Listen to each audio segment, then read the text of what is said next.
अस्सलाम वालेकुम, नमस्कार, सत श्री अकाल एंड गुड इवनिंग। मैं हूं आरज़ू काज़मी और आप देख रहे हैं पॉइंट ऑफ व्यू। हमें जी आज जॉइन किया है साजिद तारड़ साहब ने, जो कि पॉलिटिकल एनालिस्ट हैं, और आज हम उनसे समझने की कोशिश करेंगे कि आखिर ये फ्लड जो पाकिस्तान में आया हुआ है उसके बाद क्या कुछ गवर्नमेंट कर रही है, और साथ साथ इमरान खान साहब का ये कहना है, बल्कि उनकी पार्टी के लोगों का भी ये कहना है जो कि उनकी पॉलिटिकल रैलीज में खिताब कर रहे हैं कि जी कोई भी जो है वो पाकिस्तान को फंड ना दे, और जो पाकिस्तानी मुल्क से बाहर हैं उनको भी वो मना कर रहे हैं। साथ साथ इमरान खान ने काफी, जब उनको लोगों ने कहा, क्रिटिसाइज किया, बुरा भला कहा गया, तो उन्होंने कहा जी मैं एक टेलीथॉन करने जा रहा हूँ और पैसे जमा करूंगा लोगों के लिए, फ्लड के लिए। लेकिन उससे पहले डैम के लिए भी वो ये सब कुछ कर चुके हैं, वो पैसा कहाँ गया वो नहीं पता। बहुत शुक्रिया सर कि आज आपने ज्वाइन किया, और किस तरह से देख रहे हैं आप इस सब सिचुएशन को। आरजू, मैं समझता हूँ कि पाकिस्तान का के लिए इतना बड़ा ये अलमिया है, इतना मुश्किल वक्त आने वाला है, आप सोच नहीं सकते। कि उसकी वजह मैं बताऊंगा आपको कि इस फ्लड के साथ क्या क्या हुआ है, पाकिस्तान में क्या क्या होने जा रहा है। सबसे पहले तो आप रिकंस्ट्रक्शन को तो भूल जाएं, वो तो पॉसिबल ही नहीं है, क्योंकि उसकी वजह ये है कि उस पर तो बहुत ज्यादा पैसा लगेगा। लेकिन इस वक्त जो अलमिया ये है कि आपकी फूड शॉर्टेजेस आएंगी, आपकी महंगाई पहले ही आसमानों को टच कर रही है, ये मजीद बढ़ेगी। क्योंकि हर चीज इंपोर्ट होगी। आपकी ना व्हीट वहां रही है, काटन की फसलें, आपकी व्हीट की फसलें, हर चीज खत्म हो गया, हर चीज बह चुकी है। और हर चीज जब इंपोर्ट की जाएगी आजकल के हालात में, तो वो कहां से किस तरह इंपोर्ट करेंगे? तो आपके पास तो पैसा पहले मौजूद नहीं है, आप पहले ही दर बदर मांगते फिर रहे हैं जाके मुख्तलिफ ममालिक में से। आपके मिफ्ता इस्माइल साहब जो है वो पहले कई दफा कह चुके हैं कि हम बड़ी जगहों पे गए हैं, अब लोग पैसे नहीं देते। लेकिन अब मुझे अफसोस तो मैं खैर, मुझे सख्त अफसोस ये है कि आपके शाही हलले तलले अभी तक बंद नहीं हो रहे। आपके स्पीकर साहब एक बड़ा वफद लेकर अभी कनाडा गए हुए थे, और मैंने शहबाज शरीफ साहब का जो डेलीगेशन कतर गया है उसके मैंने जब नंबर देखे तो मेरे होश उड़ गए। 44 लोगों का डेलीगेशन था जो कतर गया है। जरूरत थी इन लोगों को लेके जाने की। जाहिर ये फ्री तो नहीं गए, इनके फ्लाइट के खर्चे आपकी गवर्नमेंट ने दिए।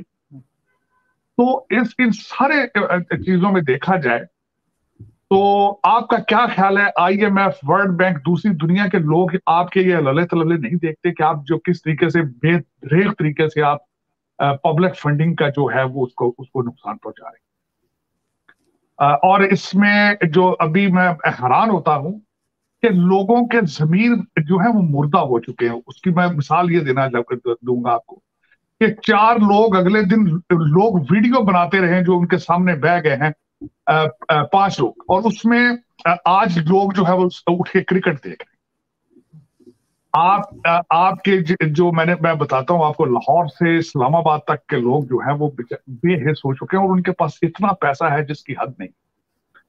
किसी ने कोई ऐलान किया हो? आज नवाज शरीफ साहब ने कौम से खिताब किया है, कोई उन्होंने कहा है कि मैं इतने मिलियंस पाउंड भेजता हूं या मैं देता हूं अपनी जेब से? आज किसी ने एपीसी इन्होंने कॉल कर रही, ऑल पार्टी कॉन्फ्रेंस इन्होंने कॉल कर ली, बेफायदा।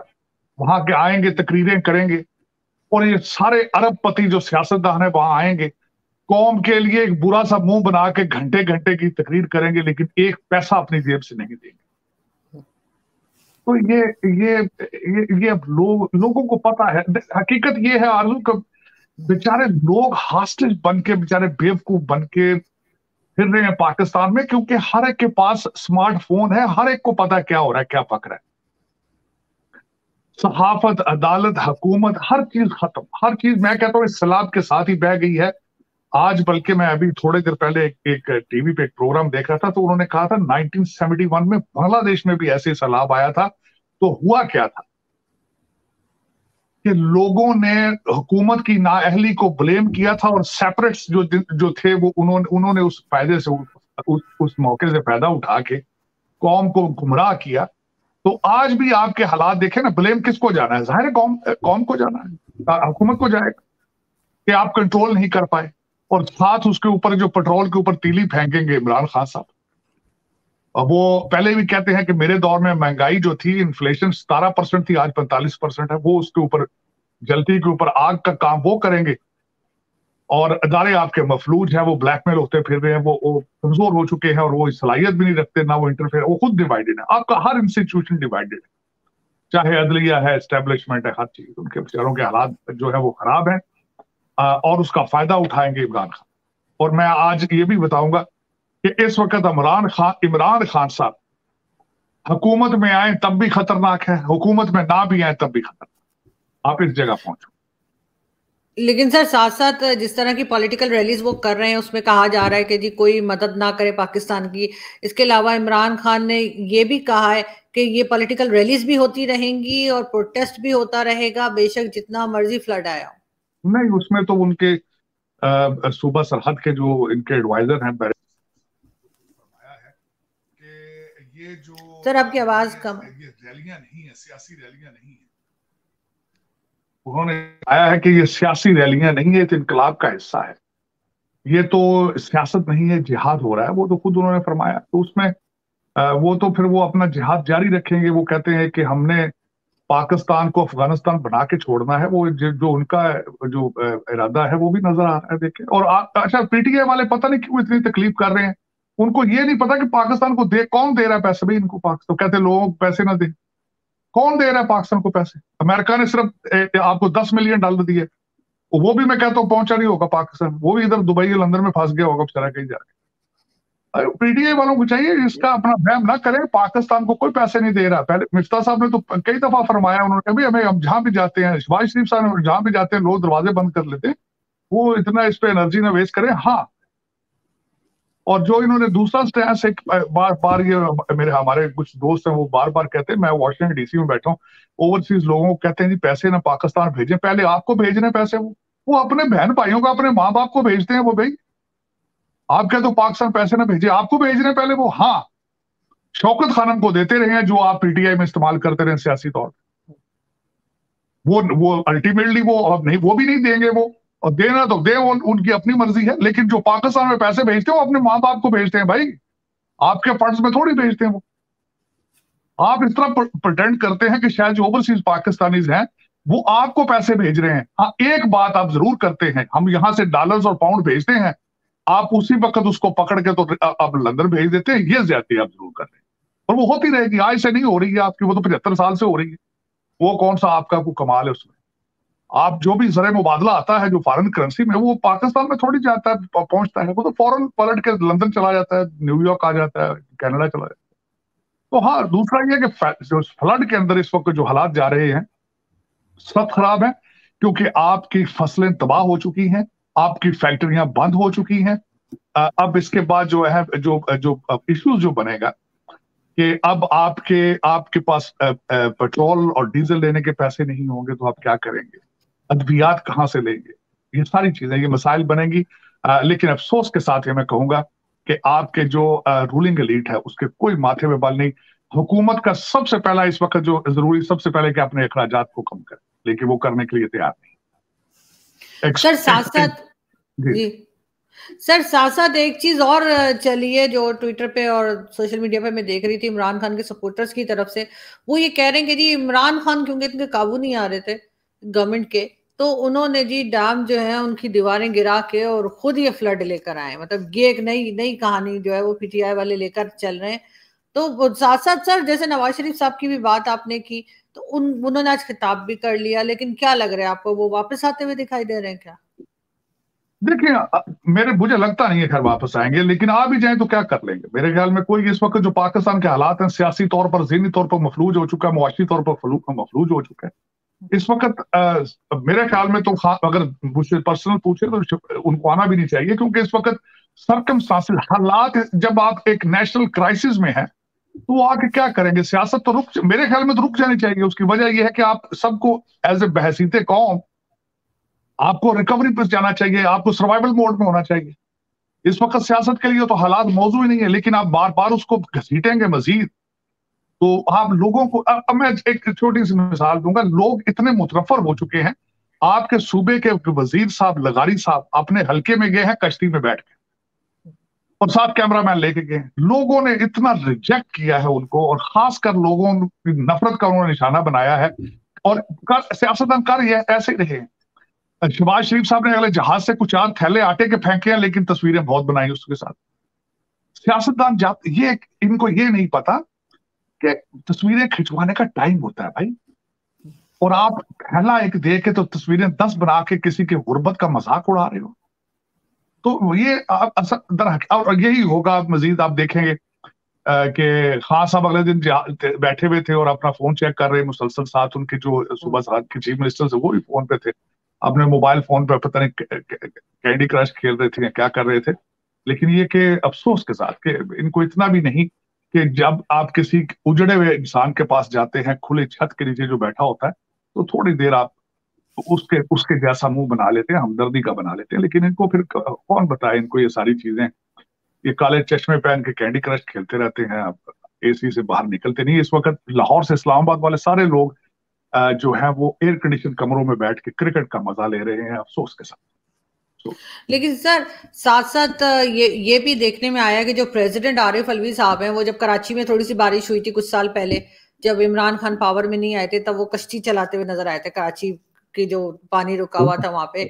और आज वो अपनी बर्थडे मना रहे थे। उनकी पिक्चर आई है कि वो मतलब कहीं बाहर नहीं गए, किसी से नहीं मिले। और आज इस वक्त जब आधे से ज्यादा पाकिस्तान डूबा हुआ है, तो उस वक्त वो बर्थडे मना रहे हैं, अपनी केक काट रहे हैं, कैंडल्स बुझा रहे हैं। ये किस किस्म के लोग हैं? बस के और इस तरह के कई हैं। बेहिसी की एक एक्सट्रीम है। आपने ये बर्थडे की बात की है, कल परसों असद उमर साहब की परवेज लाई साहब के साथ तस्वीर बहुत वायरल हुई थी कि दोनों खुल के हंस रहे हैं वहां लाहौर में उनके चीफ मिनिस्टर ऑफिस में बैठ के। और मैं यहां बताना चाहूंगा कि परवेज लाई साहब ने अभी तक एक कदम नहीं निकाला अपने चीफ मिनिस्टर हाउस से बाहर। और बल्कि उसका ये है कि बयान उनको देने चाहिए, लेकिन बयान उनका लड़का देता है मुनस लाई कि हम ये कर देंगे वो कर देंगे, हालांकि उनके पास कोई पोर्टफोलियो ही नहीं है। वो कहते हैं कि हम इस्लामाबाद पुलिस लेके पहुंच जाएंगे, ये कर लेंगे, हालांकि ना तो वो इंटीरियर मिनिस्टर है ना पुलिस उनके अंडर आती है। वो परवेज लाई साहब की जगह स्टेटमेंटें वो देते हैं। ना बुजदार उस्मान साहब कहीं नजर आ रहे हैं, हालांकि उनके इलाके में सैलाब ने तबाही फैला दी।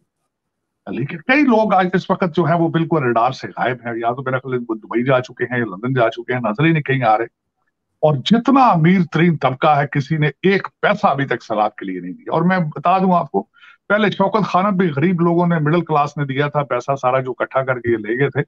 अब भी सैलाब के लिए लोगों ने अपनी मदद खुद ही करनी है और कर रहे हैं कई जगहों में। ना कोई हुकूमत जाएगी, ना हुकूमत को पैसे देगी। अगर गई तो तस्वीरें खिंचाने के लिए जाएंगे, सियासतदान तस्वीरें खिंचा के आ जाएंगे। और वो भी बल्कि उनकी इंसानियत का, उनकी गुर्बत का मजीद मजाक उड़ा के आएंगे।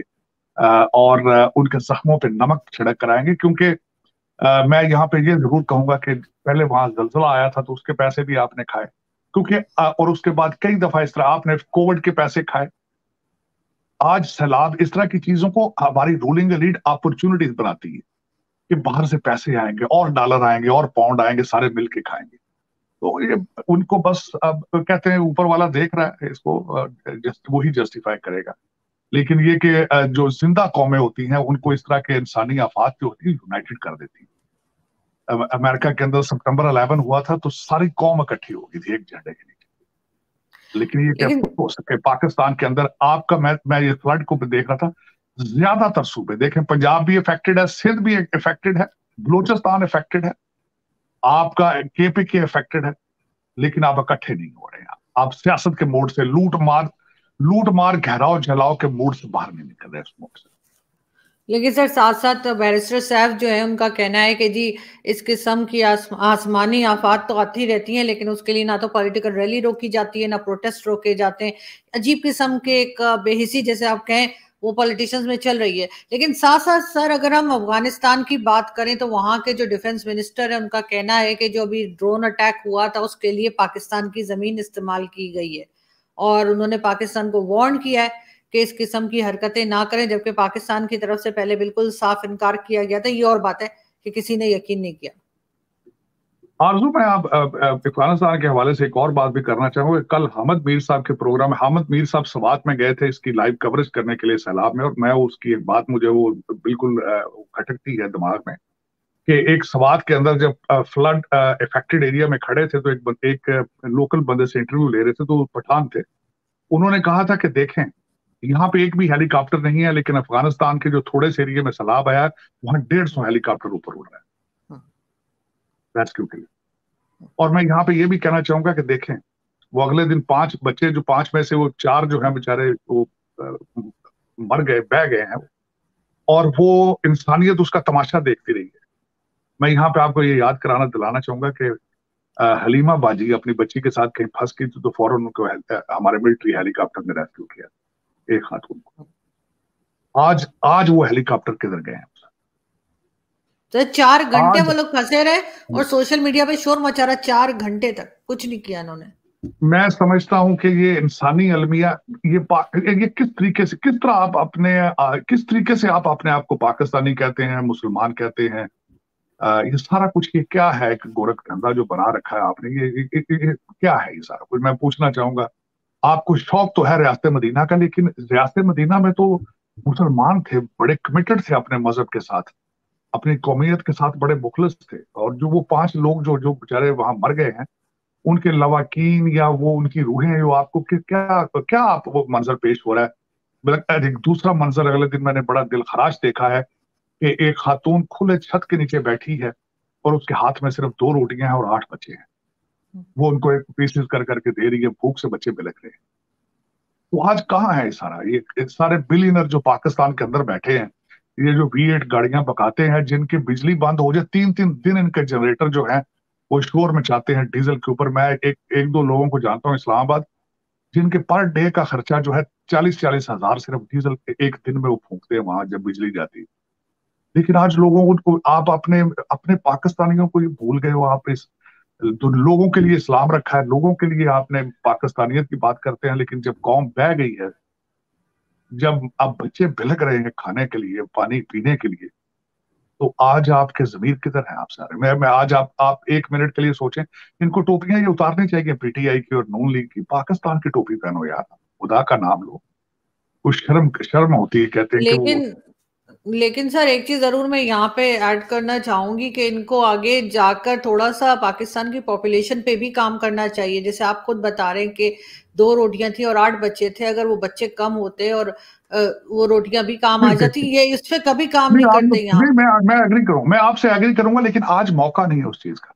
नहीं उसके आज लिए नहीं है, नहीं, आगे आज जाके। नहीं, आगे जाके फैमिली प्लानिंग या तो हाँ। आपकी आपकी प्रायोरिटी हो ना, आपकी आपकी प्रायोरिटी हो। लेकिन आप एक जरिए मुल्क हैं, लेकिन आप वीट हमेशा से इंपोर्ट कर रहे हैं। आपकी कौन सी बात, मैं आरजू इसके ये मैं बिल्कुल एग्री करता हूँ। फैमिली प्लानिंग मैं बचपन से सोचता सुनता आया हूँ, इश्तेहार देखता हूँ, 2 बच्चे खुशहाल घराना, हर जगह पे इश्तेहार होता था।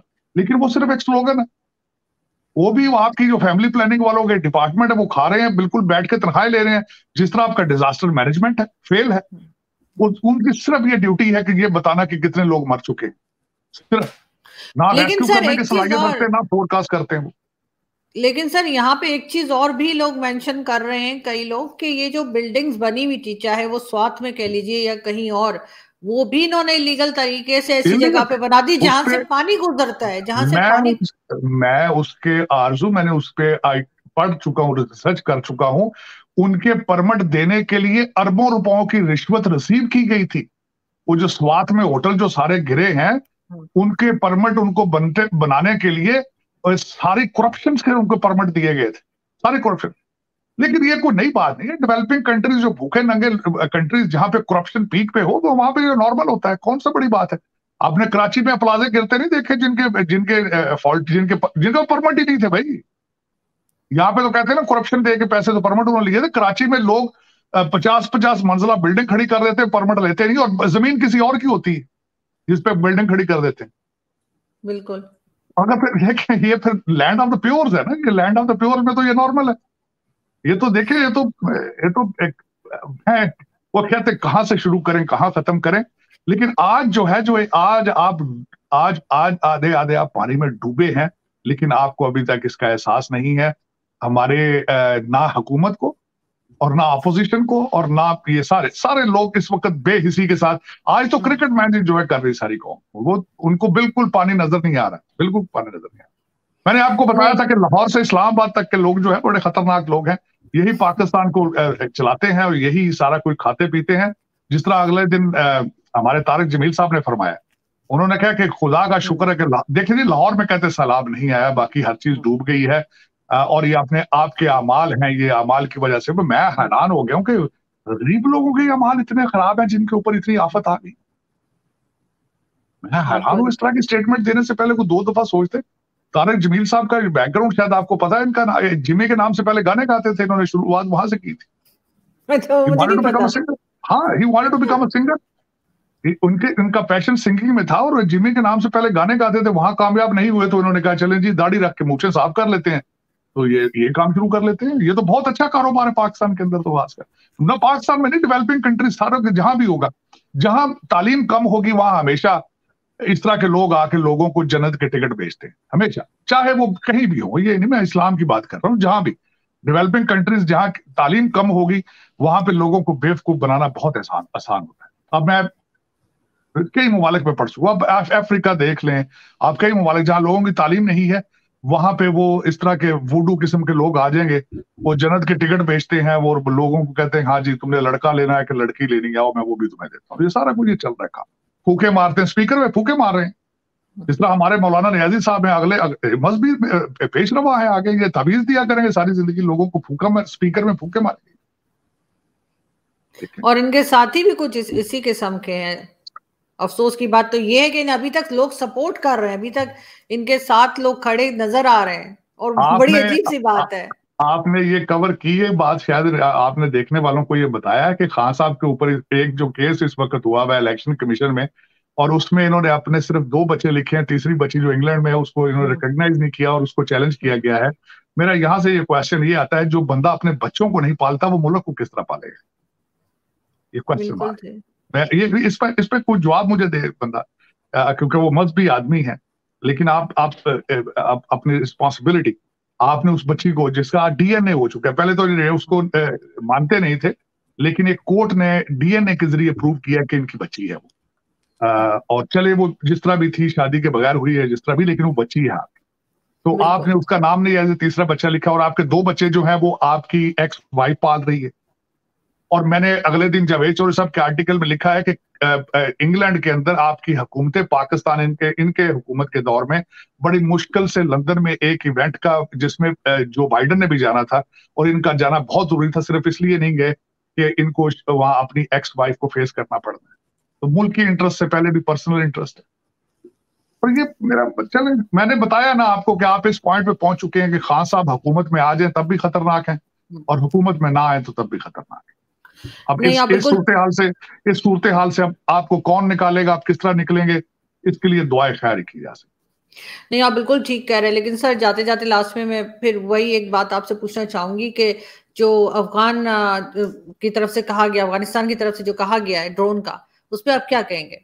उसके बारे में मैंने शायद आपको ये नहीं कहा था पहले कि ये तो अभी उन्होंने रिसेंट दिया है, जब एमन एमन जवारी जिनके ऊपर अटैक हुआ था उस वक्त, उसके बाद उन्होंने अपना जिरगा बिठाया, उन्होंने अपने सारे मजहबी लोग बैठे थे, और उनके जो हेड ऑफ द स्टेट हैं उन्होंने स्टेटमेंट में अपनी में कहा था कि उन्होंने पाकिस्तान का नाम तो नहीं लिया था, लेकिन उन्होंने ये कहा था कि हमारे हमारे पड़ोसी मुल्क की स्पेस यूज हुई है इस अटैक में, और ये हम इस पर रिटेलिएट करेंगे। और उसमें इस पर मैंने आपको, और अफसोस की बात है, हमेशा मैं ये कहता हूँ ये बहुत अफसोस है और आपकी गलतियां हैं कि एक मुल्क एक कंट्री के लिए आपने अपनी नस्लों के मुस्तकबिल को तबाह किया। हेरोइन कलाशनिकोव, और आज भी आपके पास मिलियंस ऑफ अफगानी बैठे हैं यहाँ पे, मुहाजिरीन, और जबरदस्ती बैठे हैं, आप उनको निकालने की हिम्मत भी नहीं है आपके अंदर, और वो आपसे सख्त नफरत करते हैं। इस वक्त वो उनको कतर रिप्रेजेंट कर रहा है, और आपका पड़ोसी मुल्क भारत के साथ उनके रिलेशनशिप आपसे हद दर्जा बेहतर है, आप पे वो एतबार नहीं करते। जितनी नफरत बंगाली आपसे करते हैं, अफगानी भी आपसे उतने ही नफरत करते हैं। एक अलमनाक, ये भी एक आपके हर डिपार्टमेंट की फ्लेवर है, आपकी फॉरेन पॉलिसी, आपकी हर चीज, आपकी पॉलिसी फ्लेवर है सारा, कि जिस मुल्क के लिए आपने अपना मुल्क कुर्बान किया है वो आज से आप सख्त नफरत है, आपका ऑलमोस्ट दुश्मन मुल्क बन चुका है। तो बस क्या करें, लेकिन किसी को फिक्र परेशानी नहीं है ना आरजू। किसी ने कहा है, रिटेलिएट किया है, किसी लीडर ने कहा है नहीं जी हम, किसी ने आज तक इसको डिनाई किया है कि नहीं जी हमारी एयर स्पेस नहीं हुई, हम अपनी एयर स्पेस को नहीं इस्तेमाल होने देंगे? किसी ने उसको काउंटर किया उनके क्लेम को? नहीं, कुछ नहीं। मैंने तो नहीं सुना। नहीं, मैंने मैंने तो भी नहीं नहीं सुना। सुना सर। नहीं, बिल्कुल। तो बिल्कुल फिर और देखें फिर वो जो कह रहे हैं बात तो वो ठीक है, और आप हालते जंग में टीएलपी के साथ, तो आप लड़ाई, आपका झगड़ा शुरू है बिल्कुल मुसलसल। वो आपके बॉर्डर को तो एक्सेप्ट ही नहीं करते, वो आपकी चेक पोस्ट है, सारा कुछ गिराते हैं, अटैक कर रहे हैं मुसलसल, हमारे फौजियों को शहीद कर रहे हैं वो। मैं सख्त अफसोस था कि जब मैंने देखा था कि स्वात के पास जो उन्होंने हमारे मेजर के हाथ बांधे हुए थे और उसके क्वेश्चन कर रहे थे। हाउ बिल्कुल डेयर, मैं हैरान हूं कि दिस इज हाउ इतने हम कमजोर हो चुके हैं सर। वो कि हमारे टीटीपी आर्मी। हमने ही तो बनाई है सर, हमने, हम ही ने तो उन्हें क्रिएट किया टीटीपी वालों को। अब वो हमें ही मार रहे हैं तो हमें नहीं, हैरान नहीं होना चाहिए। लेकिन मैं हैरान हूं कि हमारे फोर्सेस ने अटैक क्यों नहीं किया, आगे से रिटेलिएट क्यों नहीं किया। हमारे एक मेजर के हाथ बांध के उन्होंने पीछे उसको रखा और उसकी video, how dare you do that. इनका सख्ती के साथ क्यों नहीं एक्शन इन पे लिया जा, इनको अब कहते हैं ना आईनी हाथ के साथ क्यों नहीं इनको इनको डील किया जा रहा। मैं हम सरप्राइज, और मुझे शर्म आई इस बात पे देख के। ये मैं सीधे पाकिस्तानी, मैं pro Pakistan, I love my Motherland. मुझे अच्छा नहीं लगा, बिल्कुल अच्छा नहीं लगा। मैं आप बिल्कुल आपको बता रहा हूँ अपनी personal feelings. I didn't feel comfortable. और एक डीएसपी उसकी टांग पे गोली पड़ी, जमीन पे पड़ा है और क्वेश्चन कर रहे हैं उनको। और जो लोग मारने करने वाले, ना उनके पास टेक्नोलॉजी है, ना नॉलेज है, ना कुछ है। और वो उन्होंने आके कितनी आसानी से, हमारा मेजर जो बड़ी ट्रेनिंग होती है, वो सीनियर होता है अफसर, को इस तरह तो नहीं है ना वो कोई, वो मेरा मकसद देखो वो सिपाही था वो। और डीएसपी भी अच्छा रैंकिंग ऑफिसर होता है जिसको पुलिस के अंदर। और उन्होंने इतने आसानी से आके कैप्चर करके और वीडियो बना के हमारा फिर डिमोरलाइज किया उन्होंने आर्मी को, हमारी को। लोगों के हौसले पस्त हुए। सर यकीन मैं तो है। बचपन से सुन रही हूँ कि हानि हाथे जो इस्तेमाल होगा इन लोगों के खिलाफ या दहशत गर्दों के खिलाफ या जिसके खिलाफ भी, लेकिन अभी तक कुछ होता हुआ नजर नहीं आता। मुझे नहीं पता कि इनके ऊपर ये पलट नहीं, के वार क्यों नहीं करते। नहीं, मैं आज इंतहाई मायूस हूं कि पाकिस्तान इतना, आज तक मैंने जिंदगी में पाकिस्तान की स्टेट को इतना कमजोर नहीं देखा। स्टेट को हमेशा, स्टेट को इतना कमजोर नहीं देखा जो मैं अपनी जिंदगी में आज देख रहा हूं। कि हर सही। बच्चा छोटा मोटा उसको चैलेंज कर रहा है। इंतकामी सियासत हो रही है। इस्लामाबाद में पर्चे हो रहे हैं, पिंडी में पर्चे हो रहे हैं, वो सती साहब के पर्चे हो रहे हैं, वो पीडीएम वालों के ऊपर पर्चे सूबा सरहद में हो रहे हैं। साहब को तो मैं इंतकामी हैरान ही सियासत। हो गई। इमरान खान पे क्रिटिसाइज किया तो उनके ऊपर जो है तौहीन मजहब का पर्चा करा दिया। ऐसे मैं वो कैसे, पता नहीं। इंतकामी हाँ। हर चीज, और ये इस तरह टेट फॉर टैट चल रहा है। इसको आप हुकूमत कहते हैं, इसको आप मुल्क कहते हैं, इसको गवर्नमेंट की रेट कहते हैं। और एक एक जो वो बंदा क्लेम करता है कि हम the most popular in the country, वो बार बार कहता है मैं इस्लामाबाद पे हमला करूंगा, इस्लामाबाद में टेक ओवर कर लूंगा। एक इनकी खातून है, वो कहती है हम पाकिस्तान को जला देंगे, हम इसको राख कर देंगे। खुदा का खौफ करो यार। ये मुल्क आपकी पहचान है। इस क्या कर रहे हो आप, किस तरीके से, किस तरह की बातें कर रहे हो।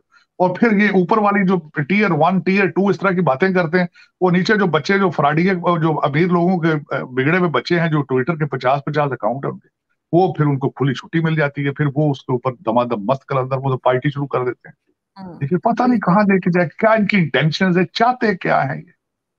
और आज तक 3.5 साल का कभी इन्होंने हिसाब नहीं दिया कौम को, ना कौम मांगती है उसे। इस वक्त वो तो he is larger than everything. वो समझता है कि I am larger than everything, I am larger than Islam, I am larger than Pakistan.